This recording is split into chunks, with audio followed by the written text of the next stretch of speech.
السلام علیکم میرے پیارے پیارے ریڈرز، امید کرتی ہوں آپ سب خیریت سے ہوں گے۔ میں ہوں آپ کی رائٹر ہانا خان۔ جو ریڈرز میرے چینل پہ نیو ہیں انہیں فکشنل ناولز بائی ہانا خان کی جانب سے خوش آمدید۔ چینل کو سبسکرائب کر دیں، ایپیسوڈ کو لائک کر دیں اور کامنٹ باکس میں اپنی قیمتی رائے کا اظہار لازمی کریں۔ تو جی چلتے ہیں آج کے ایپیسوڈ کی جانب۔ طلسم محبت از قلم ہانا خان، قسط نمبر 51۔ اس ناول کے تمام جملہ حقوق اس ناول کی مصنفہ ہانا خان کے پاس محفوظ ہیں، لہٰذا اس ناول کو کسی بھی پلیٹ فارم پر پوسٹ یا اپلوڈ کرنے سے گریز کریں۔ ابھی نوران اپنی سوچوں میں گم آگے کی جانب بڑھ ہی رہی تھی کہ اس کے قدم سامنے سے آتے وجود کو دیکھتے ساخت سے ہوئے تھے۔ اسے ایسا محسوس ہوا جیسے کسی نے چلتی ہوئی نبض پر برف رکھ دی ہو۔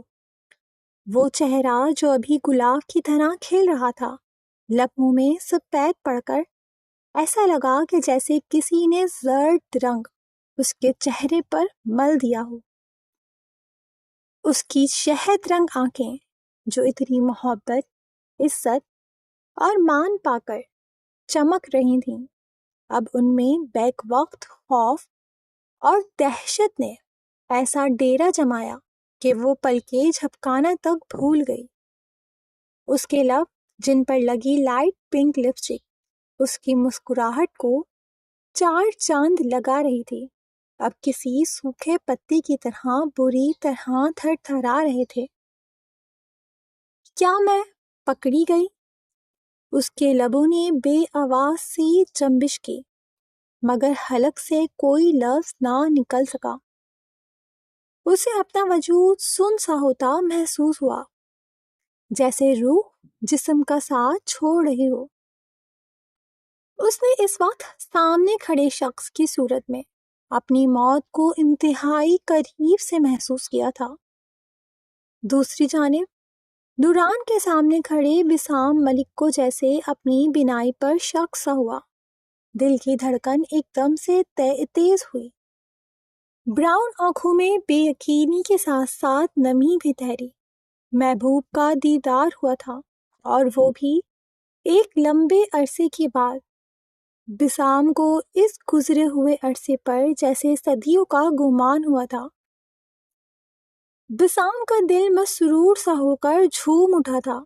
اس کی نظریں دیوانہ وار نوران ملک کے معصوم چہرے پر جمی تھیں، ایسے جیسے کوئی مسافر بھٹکتا ہوا آخرکار اپنی منزل پر پہنچا ہو، اور اب چمکتی آنکھوں سے اس منزل کو دیکھتے جیسے یقین کرنا چاہ رہا ہو کہ کیا واقعی اس کی منزل اس کے سامنے ہے۔ نور۔ بسام کے انابی لبوں سے نوران کا نام بے ساختہ پھسلا، اور بسام کو جیسے اپنے منہ میں شہد گھلتا ہوا محسوس ہوا۔ ہاں، اتنا ہی دل فریب تھا سامنے کھڑی نازک دوشیزہ کا نام بسام ملک کے لیے۔ دوسری طرف نوران کا وجود جیسے سرد سا پڑنے لگا تھا۔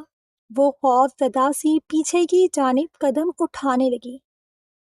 بسام کو نوران کے پیچھے کی جانب اٹھتے قدموں میں واضح لرزش سی محسوس ہو رہی تھی۔ بسام کی آنکھوں میں اذیت بھرے تاثرات ابھرے۔ کیا وہ اس سے ڈر رہی تھی؟ بسام کے دل نے تڑپتے ہوئے سرگوشی کی۔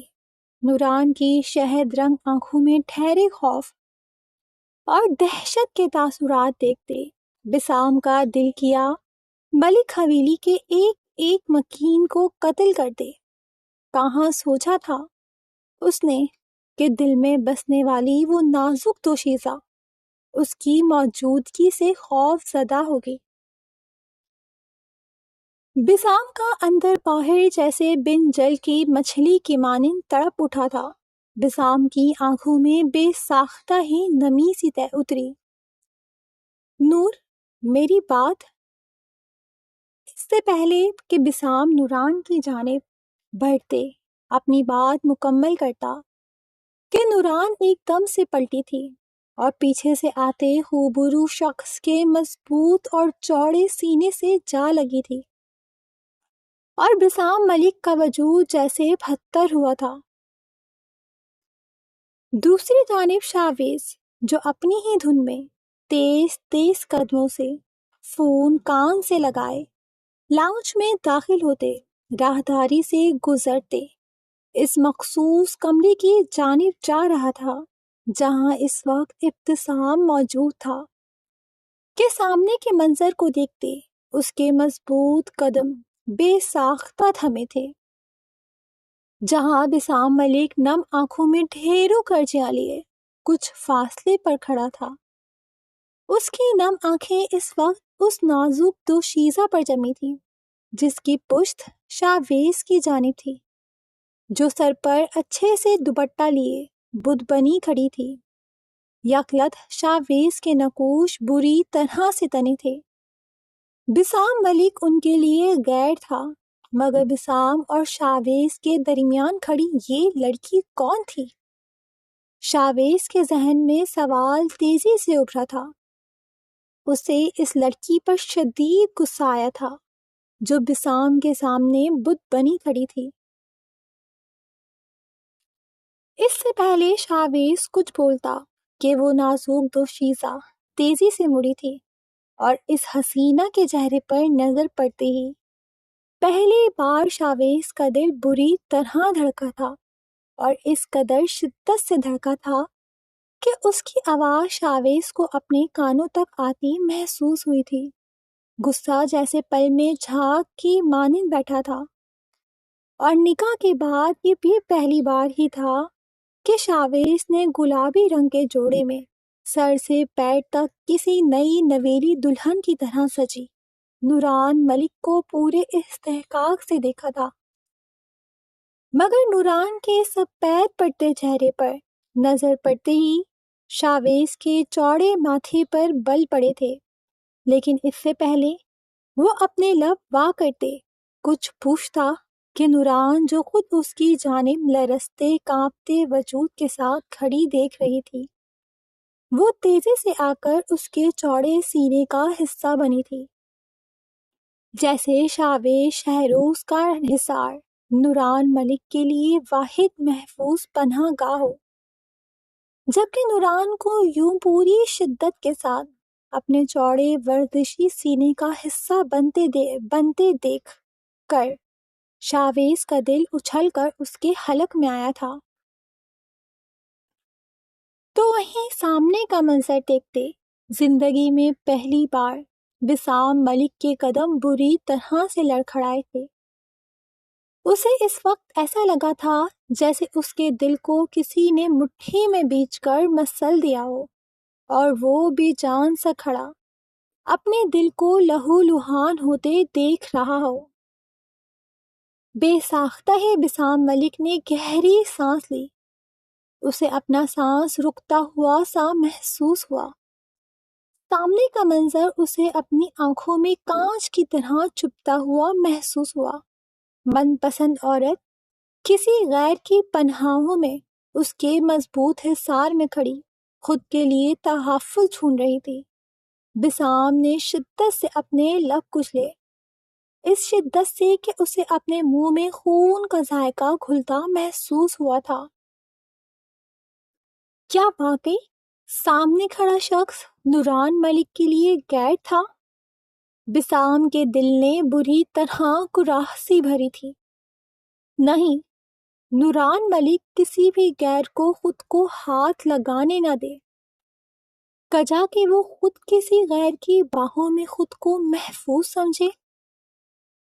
ایس پی شاویز نوران ملک کے لیے غیر نہ تھا۔ بسام کے دل نے صدا دی تو بسام کا دل کیا پوری دنیا جلا کر راکھ کر دے۔ نوران ملک بسام ملک کی جاگتی آنکھوں کا وہ حسین خواب تھی جسے بسام نے ایک عمر اپنی پلکوں پر سجایا تھا۔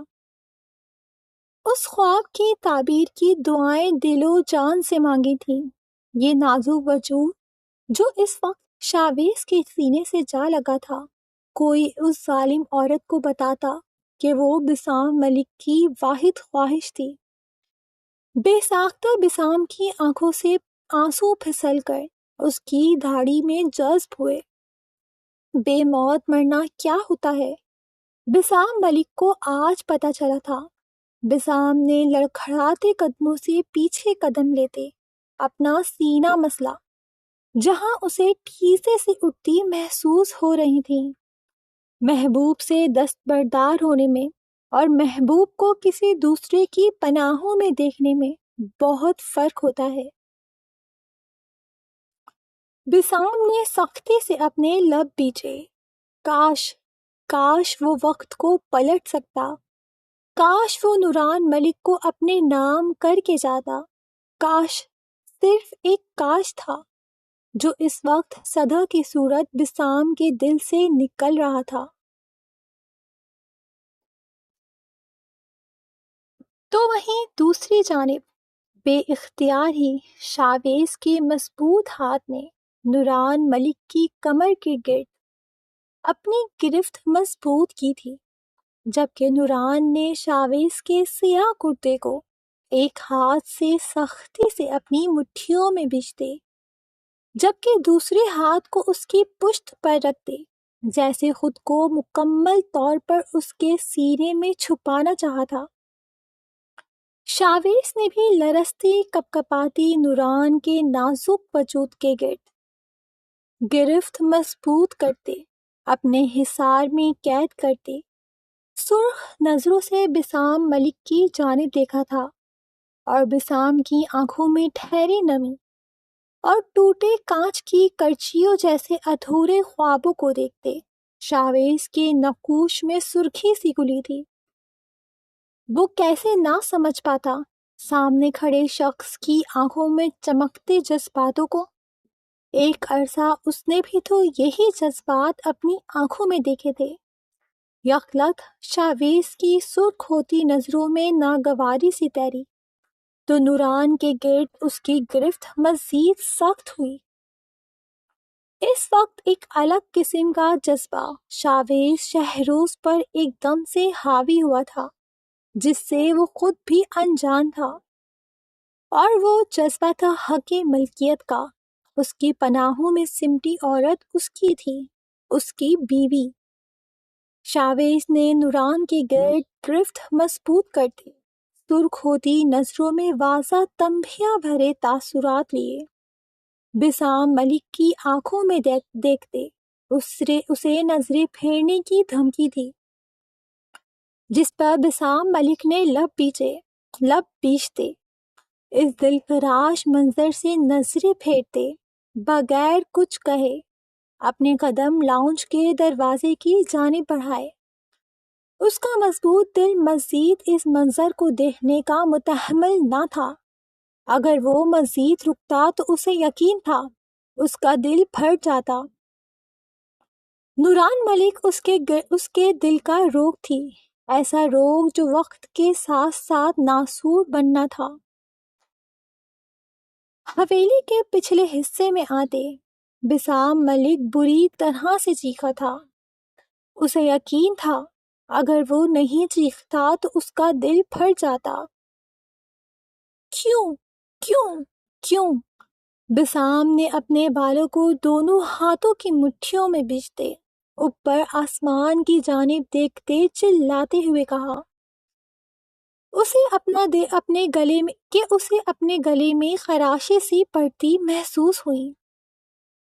کیا ہو جاتا اگر نور میری ہو جاتی؟ کیوں آپ نے اسے میری قسمت میں نہیں لکھا؟ میں نے تو اسے ہر سانس کے ساتھ چاہا تھا۔ بسام کی پلکوں سے کئی آنسو ٹوٹ کر اس کی داڑھی سے سجے رخسار پر گرے تھے۔ وہ بھرپور خوبرو مرد نوران ملک کو شاویز کی پناہوں میں دیکھتے رو پڑا تھا، اور بری طرح رو رہا تھا، جبکہ اب تک پہلی بار اس کے لبوں سے شکوہ پسلا تھا، دل کا درد ہرٹ سے سوا تھا۔ وہ تو میری واحد خواہش تھی کیوں مجھے اس آزمائش میں ڈالا؟ کس قدر تکلیف دہ ہے اپنے دل میں بسنے والی عورت کو کسی اور کی پناہوں میں دیکھنا۔ بسام نے پاس ہی موجود ستون پر ایک ساتھ پے در پے کئی مکے مارتے، جیسے اپنے اندر کی کھولن کو کم کرنا چاہا۔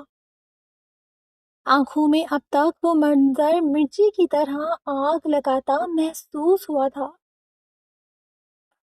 ایک بار وہ پھر بری طرح چیخا تھا، مگر ساتھ ہی پیچھے سے آتی نسوانی چیخ پر وہ بری طرح چونکا اور ایک جھٹکے سے پیچھے مڑا تھا۔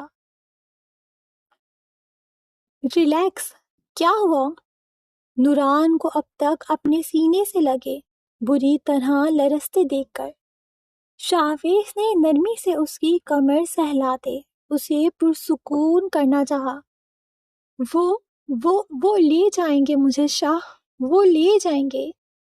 نوران نے کپکپاتے لبوں کو حرکت دیتے دھیمے سے کہتے خود کو مزید شاویز کے سینے میں چھپانے کی کوشش کی، جس پر شاویز کے گلے میں گلٹی سی ابھر کر مدھم ہوئی۔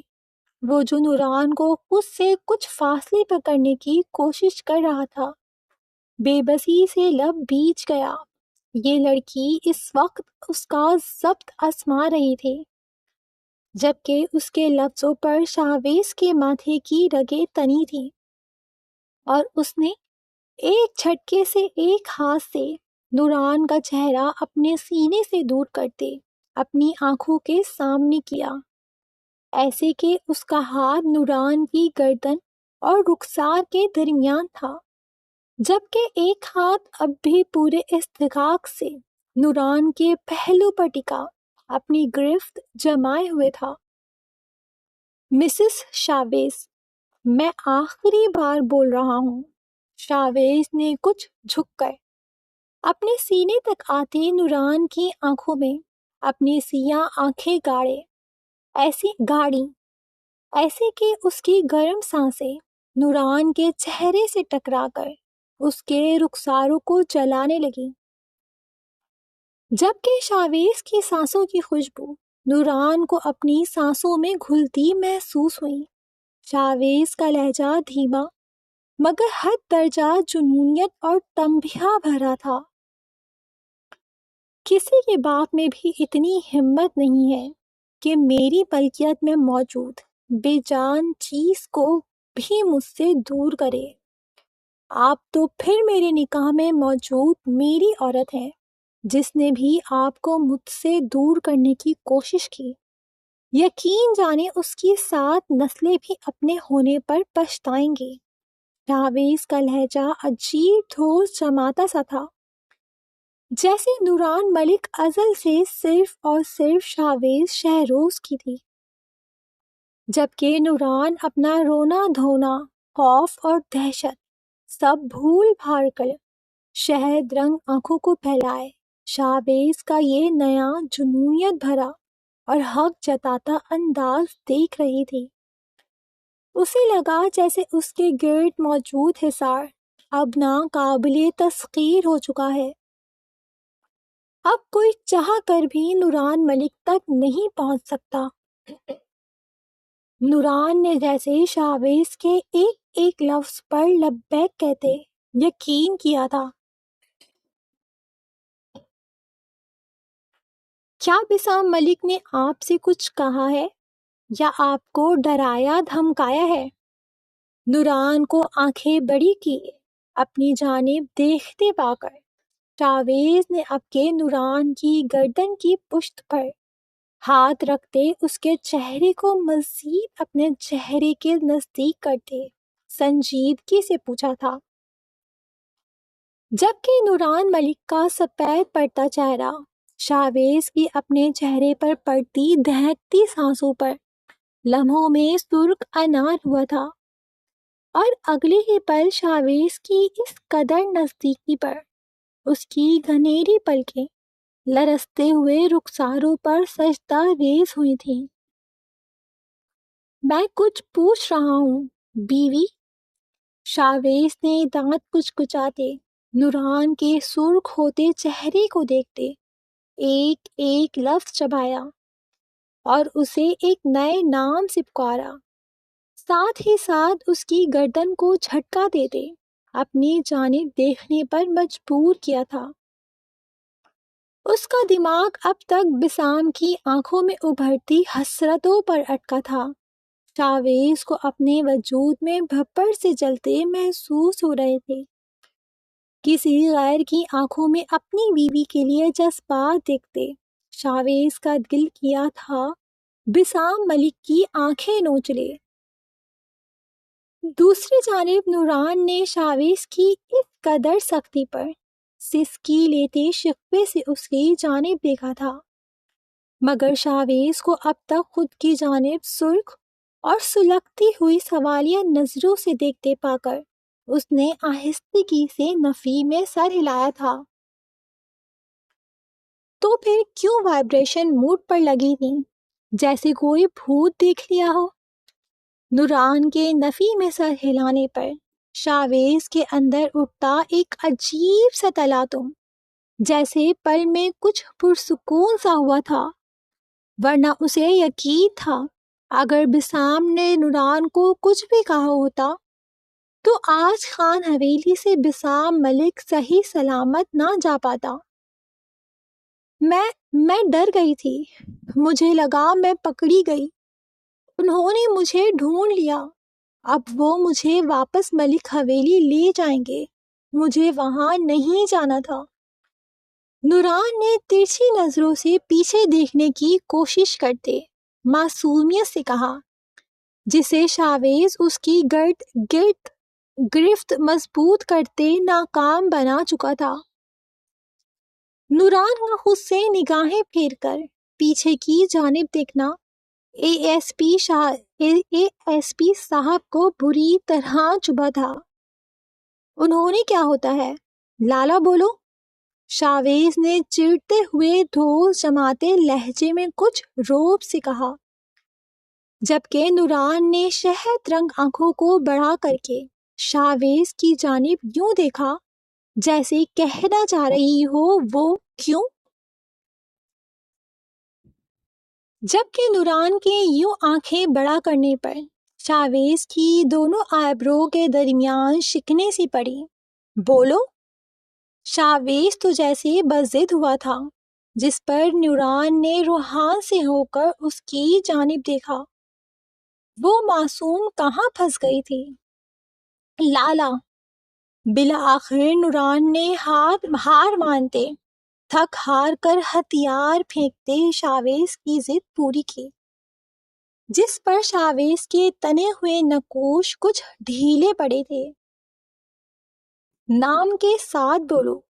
شاویز کی جانب سے ایک اور حکم آیا تھا، جس پر اب کے نوران نے شہد رنگ آنکھوں میں غصہ لیے شاویز کی جانب دیکھا، جس پر شاویز نے بڑی مشکل سے اپنی مسکراہٹ ضبط کی۔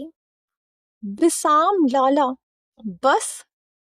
نوران نے اب کے پھاڑ کھانے والے انداز میں چباتے ہوئے کہتے جیسے شاویز پر احسان کیا تھا، جس پر شاویز دل فریبی سے ہنس دیا۔ Good girl! شاویز نے اب کے مسرور سا ہوتے چہرے کو کچھ ترچھا کر کے نوران کے دائیں رخسار پر اپنے لبوں کی نرم مہر ثبت کی، جس پر جہاں شاویز خود اپنی اس بے اختیاری میں کی گئی حرکت پر دم بخود ہوا، وہیں نوران کو اپنے گالوں سے تپش سے نکلتی ہوئی محسوس ہوئی، جبکہ دل کی دھڑکن کانوں میں بجتی محسوس ہوئی اور شہد رنگ آنکھیں جیسے خوفناک حد تک پھیلی تھیں۔ یہ ان کے نکاح کے بعد شاویز کی جانب سے کی گئی پہلی پیش قدمی تھی، اور نوران کو ایسا لگا کہ جیسے اس کی روح پرواز کرنے لگی ہو، اسے اپنے پیٹ میں تتلیاں سی اڑتی محسوس ہوئیں۔ اسے یقین تھا کہ اگر اس کے گرد شاویز کا مضبوط حصار نہیں ہوتا تو وہ یقیناً زمین بوس ہو جاتی۔ استغفر اللہ، استغفر اللہ، اچانک سے لاؤنج میں گونجتی اس بلند آواز پر شاویز اور نوران دونوں ہی جیسے ہوش کی دنیا میں لوٹتے سٹپٹاتے ہوئے جھٹکا کھا کر ایک دوسرے سے دور ہوئے، جیسے رنگے ہاتھوں پکڑے گئے ہوں۔ جہاں نوران شرم اور خجلت سے سرخ پڑتے چہرہ جھکاتے اپنے گلابی لبوں کو چبانے لگی تھی، وہیں شاویز نے شایان کی جانب تک کر دیکھا۔ ایویں ہی اس نے اپنی آمد سے سچویشن کو آکورڈ کر دیا تھا۔ تو دوسری طرف شایان بتی سے نکالے ڈرامائی انداز میں اپنی آنکھوں پر ہاتھ رکھے کھڑا تھا، مگر انگلیوں کے درمیان سے صاف جھانک رہا تھا۔ اس کے پیچھے اذہان بھی پیٹھ موڑے کھڑا اپنی ہنسی روکنے کی کوشش میں دھورا ہوا جا رہا تھا۔ دونوں کو دیکھتے شاویز نے نچلے ہونٹ کو دانتوں میں دباتے اپنی بے خودی پر دل ہی دل میں لعنت بھیجی تھی۔ بھلا وہ کب اور کیسے اپنے پہلو میں کھڑی اس معصوم بلا کو لے کر بے خود ہونے لگا تھا۔ اسے خود پر خود ہی حیرت ہوئی۔ کچھ دیر پہلے کی نزدیکی پر شاویز نے پہلو بدلا، جبکہ نوران بغیر ایک منٹ وہاں رکے تیزی سے باہر کی جانب بھاگی تھی۔ اسے یقین تھا اب وہ زندگی میں کبھی بھی شایان اور اذہان کے سامنے نظریں نہیں اٹھا پائے گی۔ توبہ توبہ، کیا دور آ گیا ہے شایان لالا، اچھا ہوا میں اندھا ہوں۔ اذہان نے شایان کی جانب مڑتے کہکا لگاتے فلمی ڈائیلاگ جھاڑتے اپنے ہاتھ پر ہاتھ مارتے تالی ماری تھی، جیسے اپنے ہی بولے گئے ڈائیلاگ کو انجوائے کیا ہو۔ دوسری جانب اذہان کی بات پر شایان نے مسکراہٹ ضبط کرتے اپنے قدم شاویز کی جانب بڑھائے۔ چھوٹے، دیکھو بھلا کیا دور آ گیا ہے، ذرا جو شرم و لحاظ ہو آج کل کے بچوں میں۔ بندہ یہی دیکھ لے کہ بیچ لاؤنج میں کھڑا ہے۔ شایان نے اب کے کانوں کو ہاتھ لگاتے فل ڈرامائی انداز میں نفی میں سر ہلاتے افسوس سے کہا، جس پر جہاں اذہان نے اس بات میں سر ہلایا وہیں شاویز نے خود پر لعنت بھیجی۔ وہ بری طرح پھنسا تھا ان دونوں خان حویلی کے بی بی سی رپورٹرز کے آگے۔ اسے یقین تھا اب یہ بات سارے کزنز کے کانوں تک پہنچے گی۔ شاویز کو تو جیسے اپنی عزت کے لینے دینے پڑتے محسوس ہوئے تھے۔ لالا، کم از کم بندہ یہی سوچ لیتا ہے کہ ابھی حویلی میں 2 معصوم سے بچے کنوارے ہیں، بھلا یہ سب کھلے عام کرنا اچھا لگتا ہے؟ ٹھیک ہے بھائی، آپ کا نکاح ہو گیا ہے، مگر پھر بھی کچھ تو جذباتوں پر قابو رکھیں۔ اذہان نے شاویز کے کندھے پر سر ٹکاتے معصومیت سے آنکھیں ٹپٹپاتے یوں پوچھا جیسے اس سے زیادہ شریف تو خان حویلی میں کوئی تھا ہی نہیں۔ جبکہ اذہان کے اس انداز پر جہاں شاویز نے منہ بناتے آنکھیں گھمائی وہیں شایان کا چھت پھاڑ کہکا فضا کی زینت بنا تھا۔ بڑی مشکل سے ASP صاحب ہاتھ لگے تھے، بخشنا تو ان دونوں نے ہی شاویز کو نہیں تھا۔ شکل دیکھی ہے تم دونوں نے اپنی معصوم اور تم دونوں 100 فسادی مرے ہوں گے تب تم دونوں پیدا ہوئے ہوگے۔ پیچھے ہٹو۔ شاویز نے تو جیسے بری طرح چڑھتے ان دونوں پر روٹ ڈالتے بات دبانے کی کوشش کی تھی۔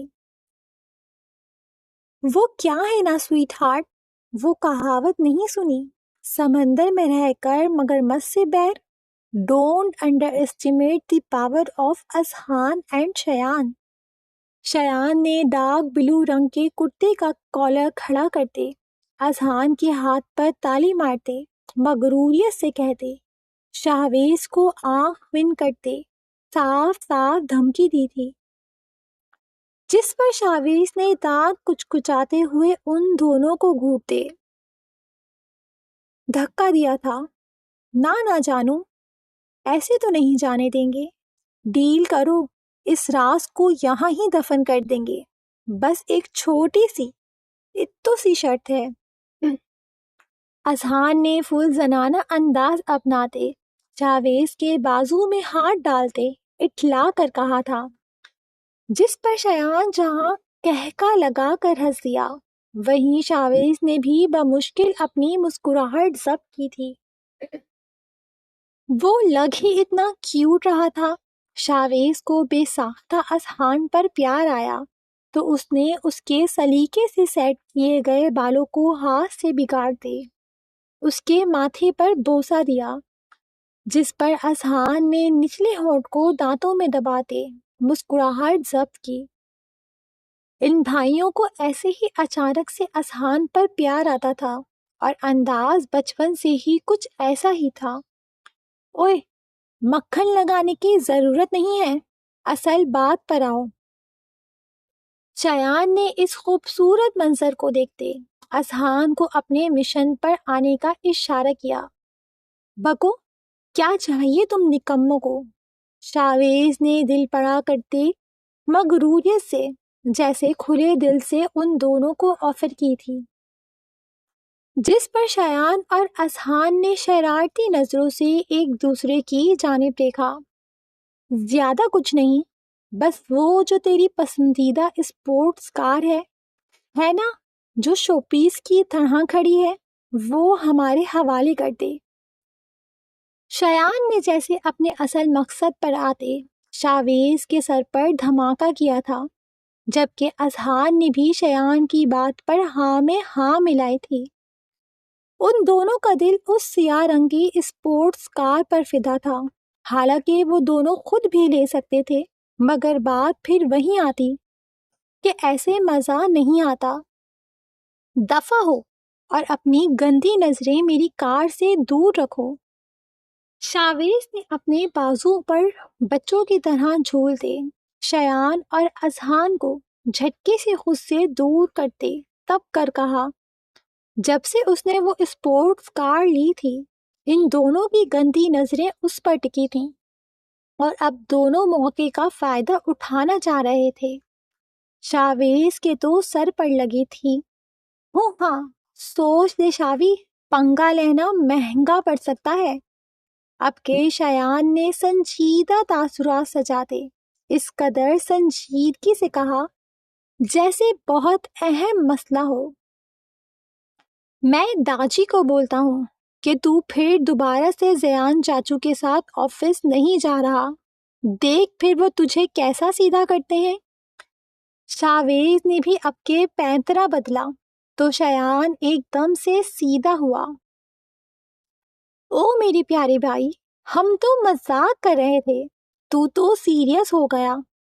بھائی تیری مرضی، تو جہاں دل چاہے کھلے عام جو چاہے کرے، ہم نے تو کچھ نہیں دیکھا۔ شایان نے آنکھیں گھماتے میس نیسی ہنسی ہنستے اذہان کی جانب دیکھتے ذو معنی انداز میں کہا، جس پر شاویز کو اپنی کانوں سے دھواں نکلتا محسوس ہوا، جبکہ شاویز کے سرخ پڑتے چہرے کو دیکھتے شایان اور اذہان ہاتھ پر ہاتھ مارتے کہکا لگا کر ہنس دیے۔ لعنت ہو تم دونوں پر۔ شاویز دونوں کی جانب دونوں ہاتھوں کی ہتھیلیاں دکھاتا تن فن کرتا وہاں سے غائب ہوا تھا، جبکہ دور تک اس کے کانوں نے اذہان اور شایان کے کہکے سنے تھے۔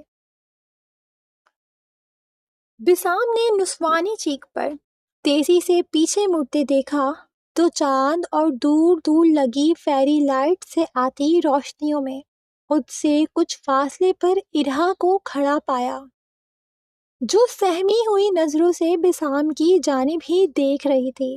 بسام کے گلے میں گلٹی ابھر کر مدھم ہوئی۔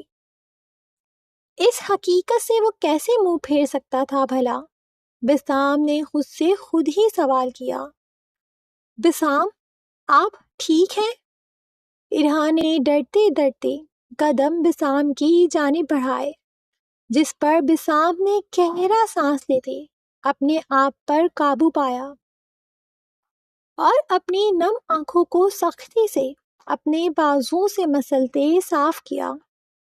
بسام ملک کا نصیب ارہا بسام ملک تھی جو اس کی حفاظت میں دی گئی تھی، جس کا واحد محافظ بسام ملک تھا۔ ہاں، بسام ملک کے دماغ نے اعتراف کیا کہ بسام ملک پر حق صرف اور صرف اس کے سامنے کھڑی لڑکی کا ہے، جس کا اس دنیا میں واحد سہارا بسام ملک ہے۔ جی میرا بچہ، میں ٹھیک ہوں، بس ایک کال سننے آیا تھا۔ بسام نے اپنی بھاری اور بھیگی آواز پر کافی حد تک قابو پاتے ارہا کی جانب ہاتھ بڑھاتے نرمی سے کہا، جس پر دوسری طرف ارہا بسام کے اپنی جانب بڑھائے ہوئے ہاتھ کو اگلے ہی لمحے تھام کر اس کے کچھ نزدیک چلی آئی۔ آپ کے ہاتھ سے خون نکل رہا ہے بسام سائیں۔ ارہا نے اپنے ہاتھ پر نمی محسوس کر کے تڑپتے ہوئے بسام کے ہاتھ کو اپنی آنکھوں کے سامنے کرتے فکر مندی سے کہا، جبکہ بسام نے لب بیچتے خود کو کوسا تھا۔ بے دہانی میں وہ اپنا زخمی ہاتھ ارہا کی جانب بڑھا چکا تھا۔ نہیں، کچھ نہیں ہوا، چھوٹی سی چوٹ ہے، ریلیکس۔ بسام نے ارہا کے رخسار پر دوسرے ہاتھ کا انگوٹھا سہلاتے اسے پرسکون کرنا چاہا، جس پر اس نے نفی میں سر ہلاتے کچھ جھک کر اپنا چہرہ بسام کے ہاتھ کے قریب کرتے آہستہ آہستہ پھونک مارتے، جیسے بسام کی تکلیف کو کم کرنا چاہا۔ ارہا کی آنکھوں سے آنسو ٹوٹ کر بسام کے ہاتھ پر گرے تھے، جس پر بسام کے دل کو دھکا سا لگا۔ ارہا اس کی تکلیف پر رو رہی تھی۔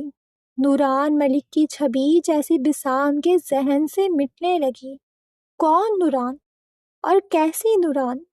سامنے کھڑی لڑکی میں بسام ملک کا سکون رکھ دیا گیا تھا۔ اس کے چھونے سے ہی جیسے بسام ملک کا ہر زخم بھرنے لگا تھا۔ بسام نے ایک جھٹکے سے ارہا کو اپنی جانب کھینچتے اپنے سینے میں قید کرتے اپنا چہرہ اس کی سرائی دار گردن میں چھپایا تھا، اور بسام کو اپنے رگ رگ میں سکون سا اترتا محسوس ہوا تھا۔ بسام کے مضبوط ہاتھوں نے ارہا کے گرد گہرا تنگ کرتے مزید خود میں بیچا تھا۔ آج سے بسام ملک صرف اور صرف ارہا بسام ملک کا، میرے ہر جذبے کی اکلوتی اور واحد وارث آج سے میری محرم ٹھہری۔ بسام نے ارہا کے کندھے پر عقیدت سے اپنے لبوں کا نرم بوسہ دیتے پختہ لہجے میں خود سے عہد کرتے ارہا کے کانوں میں رس گھولتے اسے زندگی کی نوید سنائی تھی، جس پر جہاں ارہا نے سرخ پڑتے اپنا چہرہ بسام کی گردن میں چھپاتے اپنے لبوں پر مچلتی شرمیلی مسکراہٹ کو چھپایا، وہیں بسام نے سکون سے آنکھیں موند لیں۔ فیصلہ ہو چکا تھا کہ بسام ملک صرف اور صرف ارہا کا تھا۔ نامحرم سے کی گئی محبت پر محرم رشتے کی کشش بازی مار چکی تھی۔ بسام ملک یہ مان چکا تھا کہ اس کی قسمت ارہا کے ساتھ جڑی ہے، اسے ارہا تک ہی پہنچنا تھا۔ ایسے ہی جو چیز ہمارے نصیب میں لکھی ہوتی ہے وہ ہم تک ضرور پہنچتی ہے، چاہے پھر وہ رزق ہو، عزت ہو، یا کامیابی یا محبت۔ اس لیے لا حاصل کے پیچھے خوار ہو کر خود کو تھکانے سے بہتر ہے حاصل پر خوش اور مطمئن ہو جاؤ۔ اکثر یہ بات سمجھنے کے لیے لوگ عمر کا ایک خوبصورت حصہ گزار دیتے ہیں اور آخر میں صرف پچھتاوا رہ جاتا ہے۔ بسام ملک اپنے حاصل کو وقت رہتے پہچان چکا تھا، اور نام یہ محرم کے پیچھے خوار ہونے کے بجائے اس نے اپنی محرم کو چنا تھا، تبھی سکون پا گیا تھا۔ نہ جانے طلسم محبت میں گھرے کرداروں نے کس طرح آزمائشوں اور پہلیوں سے گزر کر اپنی اپنی منزلوں تک پہنچنا تھا، مگر ہاں یہ تو طے تھا کہ جب بھی انہیں اپنی منزلیں ملتیں ان لوگوں نے سنور کر ہی پہنچنا تھا، کیونکہ ہماری زندگی میں آنے والی آزمائشیں کہیں نہ کہیں ہمیں سنوار کر ہماری شخصیت میں نکھار پیدا کرتی ہیں۔ اب طلسم محبت سے جڑے کرداروں میں کس طرح سے نکھار آنا تھا یہ تو وقت نے ہی بتانا تھا۔ امید کرتی ہوں ہر ایپیسوڈ کی طرح آپ کو یہ ایپیسوڈ بھی پسند آیا ہوگا۔ جن ریڈرز نے اب تک چینل کو سبسکرائب نہیں کرا کائنڈلی چینل کو سبسکرائب کر دیں۔ 2000 سبسکرائبر ہونے میں صرف کچھ سبسکرائبر رہتے ہیں۔ ساتھ ساتھ ایپیسوڈ کو لائک لازمی کریں اور کامنٹ باکس میں اپنا آج کا پسندیدہ ڈائلاگ، سین یا کردار لازمی مینشن کریں۔ ساتھ ساتھ یہ بھی بتائیں کہ پرومو ریل جو میں نے انسٹا اور ٹک ٹاک پر اپلوڈ کی تھی اس پر کس کس نے صحیح گیس کیا اور کس کس کا اندازہ ٹھیک تھا کہ وہ شخص کون تھا۔ تو جی اب آپ سے ملاقات ہوگی اگلے ایپیسوڈ کے ساتھ، تب تک کے لیے خوش رہیں، آباد رہیں اور ہنستے مسکراتے رہیں اور اپنی رائٹر کو دعاؤں میں یاد رکھیں۔ اللہ حافظ۔